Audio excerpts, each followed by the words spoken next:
Have you ever noticed that some people who have endured the hardest things don't break, they sharpen? Not in a way that makes them argumentative or cold, but in a way that allows them to see what others miss entirely. They walk into a room and within seconds register the tension no one mentioned, the sadness someone is hiding behind a smile, the unspoken power dynamics that everyone else seems oblivious to. And when the world around them crumbles, they stay calm. Not because they don't care, but because chaos has a familiar shape. Most people call this intuition or good instincts, but psychology has a more precise term for it today: traumatic intelligence. It is not the kind of intelligence that appears on IQ tests. It does not help you solve equations or memorize facts faster. But it does something far more sophisticated. It rewires your brain to understand people at a level most never access. Here is how it works. When a child grows up in an unpredictable environment, one that is emotionally volatile, physically unsafe, or simply inconsistent in ways the mind cannot rationalize, the brain does not just cope. It adapts at a structural level. The amygdala, which governs threat detection, becomes more sensitive.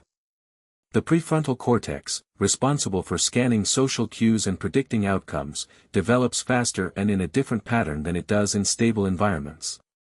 The result is a nervous system that learned to read rooms, detect microexpressions, anticipate moods, and think multiple steps ahead. Not as a learned skill, but as a survival mechanism.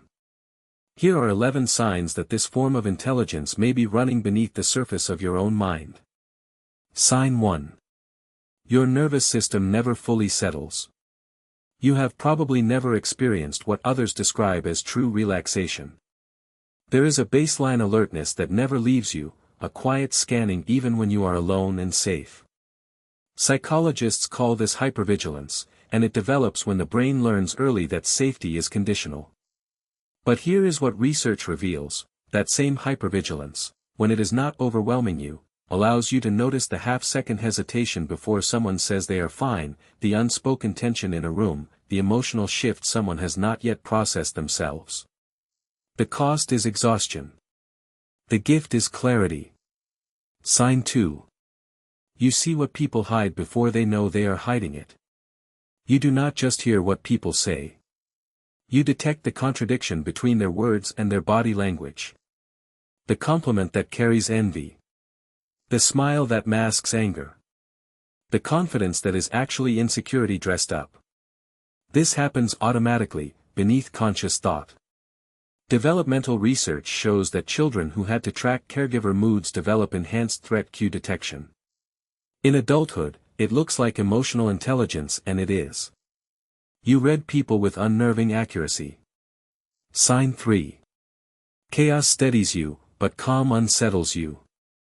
This is the most counterintuitive sign. When a crisis hits, you become clear and strategic while others panic. But when life is quiet and stable, restlessness creeps in. Neuroscientists call this stress inoculation. A brain exposed to manageable stress learns to navigate difficulty efficiently. But peace, real sustained peace, feels unfamiliar. Your nervous system was conditioned to treat calm as the space between storms, and unlearning that takes time. Sign 4. You became a psychologist without ever choosing the role. You cannot take behavior at face value. You instinctively map people's actions back to their origins. This person lashes out because they never learned emotional language.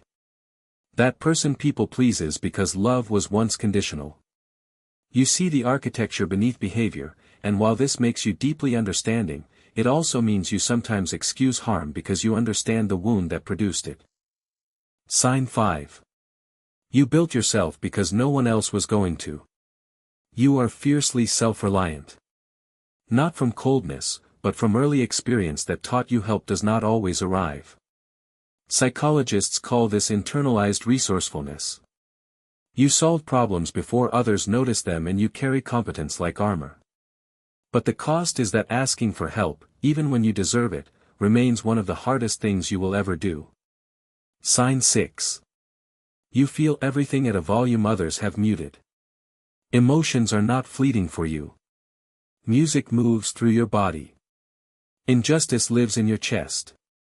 A kind gesture can bring tears. Neuroscience explains this directly. A more reactive amygdala processes emotions at a biological level with greater intensity. You were not born too sensitive. Your nervous system was tuned to a higher frequency by an environment that demanded it. Sign 7. Your trust is not given freely, it is earned slowly. You do not trust easily because you learned that not every smile is safe. Your mind built sophisticated filters that evaluate consistency over time. You have fewer connections, but the ones you form are genuine. When you let someone in, they meet a version of you that was chosen with care and full awareness of what trust costs. Sign 8. You predict endings because you have studied beginnings. You sense how relationships, projects, and situations will unfold long before others see the signs. You are rarely wrong. Your brain, trained by years of needing to anticipate what comes next, operates as a forecasting engine. The distance between what you see coming and what everyone else is still discovering is one of the quietest forms of loneliness you carry. Sign 9. Stillness feels like a threat your body has not unlearned. True quiet makes you uneasy.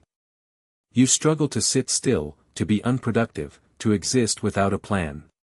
Meditation can amplify the anxiety because it removes the distractions that keep the hum at bay. Your autonomic nervous system learned that stillness was dangerous, and decades later, in a life that may now be safe, your body still runs old software. Sign 10. You turned your wound into a lens. Most people carry adversity as weight that slows them. But for a certain kind of person, adversity did not just wound, it gave a way of seeing that others lack. Psychologists call this post-traumatic growth. Research shows that many who navigate significant difficulty emerge with deeper relationships, clearer priorities, and a stronger sense of meaning. You did not choose the wound, but you chose what to do with what it revealed. Sign 11. You cannot live without meaning. This final sign explains all the others. You cannot tolerate a surface-level life. A job that pays well but means nothing, a life filled with distraction but no depth, these things suffocate you. Your brain, trained by difficulty to see deeply and feel intensely, cannot pretend the shallow end is enough. That is not a flaw. It is evidence of a mind that refuses to settle for hollow comfort. What makes all 11 signs so easily misread is that the same traits that look like struggle are actually evidence of adaptation. The inability to relax is a nervous system that kept you safe. The mistrust is a filter that protected you. The restlessness is a drive that pushed you forward. Traumatic intelligence is not something to romanticize. The cost was real. But so is the sharpness it forged. The question is not how you got here. You already know that better than anyone. The question is what you choose to do with the intelligence you built along the way. Which of these signs resonated most with you? Drop a comment below. Subscribe for more insights into how your mind truly works.